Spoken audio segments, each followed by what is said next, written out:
Changes बऱ्याच मोठ्या प्रमाणात असताना झालेले आहेत. या झालेल्या चेंजेसचा असताना विचार करत ज्या ठिकाणी मला वाटतं आपल्याला विचार करणं हा महत्वाचा आहे. जे नेहमीचे असणारे जे संविधानाच्या संदर्भातलं आहे, बॉरोड आहे, अमुक आहे, येस टोटली एग्री करतो. बॉरोड आहे म्हणजे ते एक्झिस्टिंग आहेत. That is the philosophy. त्या त्या नेशन्समध्ये मी जसं म्हणालो डेव्हलप झाली, त्यांनी कोडिफाय केला. ते आपल्याला फायद्याचं असेल तर आपण घेतलं पाहिजे. त्याच्याबद्दल आपण कुठल्याही पद्धतीने मी असं म्हणेन की कमी मानता कामा नये. इट्स अन आयडिओलॉजिकल सिस्टम की ज्याला आपण असं स्वीकारतो अशी असणारी परिस्थिती आहे. मी असं म्हणेन की हा डिबेट आपण असं सुरुवात करू, एक चर्चा सुरुवात केली. त्याबद्दल असणारं मी आपल्या सगळ्यांचं मॅनेजमेंटचं आणि ज्यांनी पुढाकार घेतला त्या सगळ्यांचं असतात अभिनंदन या ठिकाणी करतो. कारण त्या आज काळाची गरज आहे. कारण माझ्या 40 वर्षाच्या अनुभवाचं तुम्ही आज बघितला तर मी असं म्हणेन की आत्ताची पिढी माझ्या दृष्टीने बुद्धू आहे. सॉरी, सगळ्यांना वाईट वाटत असेल पण आत्ताची पिढी पूर्णपणे बुद्धू आहे. ती विचारच करत नाही, ती सेल्फ सेंटर्ड झालेली आहे.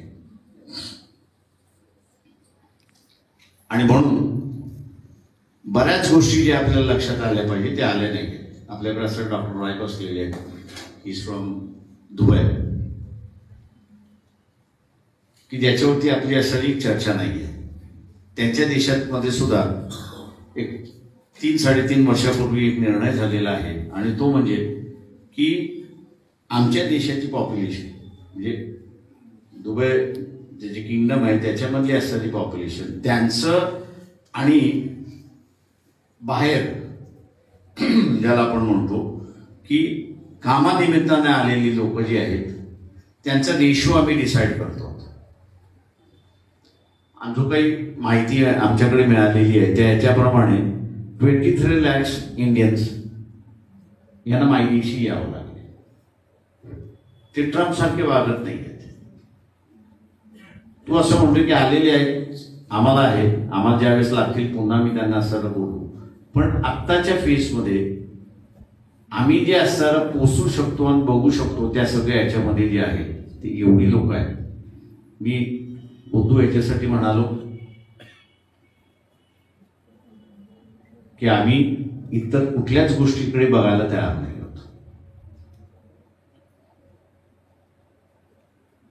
रिव्हर हे सगळ्यात मोठं इंटिग्रेशनचं एक साधन आहे.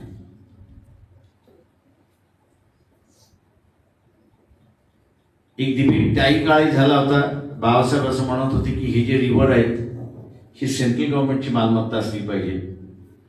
पण दुर्दैवाने ते त्यावेळेस ऐकले गेलं नाही आणि रिव्हर ही मालमत्ता राज्यांची राहिली. भारताचा असणारा नकाशा आपण असं पाहिला तर ब्रह्मपुत्रा ही 7 सिस्टर्स आणि 1 ब्रदर यांना जोडणारी आहे. मी बुद्धू याच्यासाठी म्हणालो मी गेले 18 वर्ष ब्रह्मपुत्रा ही तिबेटमधनं आपल्याकडे येते, ग्रेट बेंडवरनं, आणि आजच्या ह्याच्यामध्ये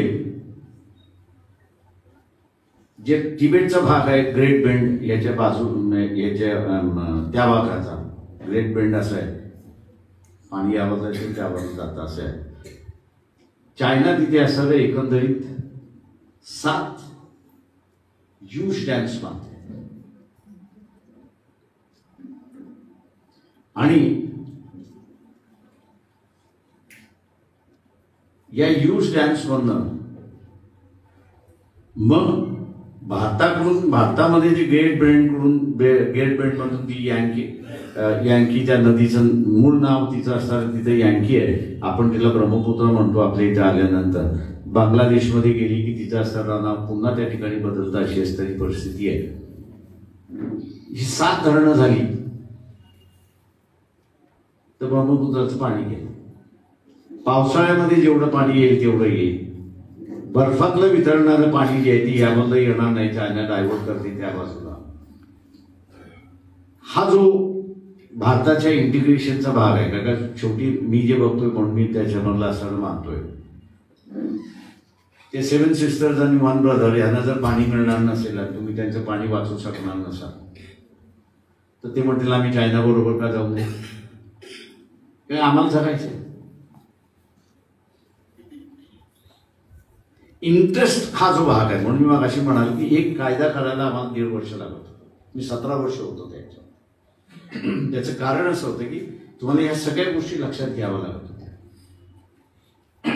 आज आपल्याला आपल्याला दिसते की मागच्या 4 महिन्यापूर्वी बोंबाबोंब झाली त्या ब्रह्मपुत्राच्या संदर्भात आणि नंतर एव्हरीथिंग इज डायड डाऊन. हे जे अंडर दी कार्पेट टाकण्याचा जो भाग आपला चाललेला आहे की ज्याच्यामध्ये नेशन इंटिग्रेशन जे आहे, इन्व्हॉल्व जे आहे, तो माझ्या अंदाजानं कुठेतरी असणारा एक चर्चेचा भाग, एक विषयाचा भाग झाला पाहिजे. तो कुठेच आपल्याला असणारा या ठिकाणी होताना दिसत नाही आणि तो माझ्या अंदाजानं सिरियस आहे असं मी त्या ठिकाणी मानतोय. कारण शेवटी मी जसं म्हणालो की आता कोणी बाहेरचे येऊन राज्य करणार नाही. आता जे आहे ते कॉर्पोरेट्स फक्त एक्सप्लॉइट्स करणार. तुमची आर्थिक व्यवस्था तुमच्याकडून असणारा हिसकावून घेणार आणि ती त्यांच्या ताब्यात ठेवणार आणि त्यांना जे पाहिजे ते असणारं त्या ठिकाणी करणार. आम्ही असणारं आर्थिक दृष्टिकोनातून लुटले जाणार नाही याची असणारं आपण कुठेच या ठिकाणी असणारं चर्चा नाही. किंवा इथे असणारं मी मध्यंतरी यंगर जनरेशन ज्याला असं म्हणत 25च्या आतली असणारी जनरेशन. सर, नामदेव शास्त्रींनी भगवान म्हणून पाठिंबा दिलाय, धनंजय पाटील राहणार असते म्हटलं, काय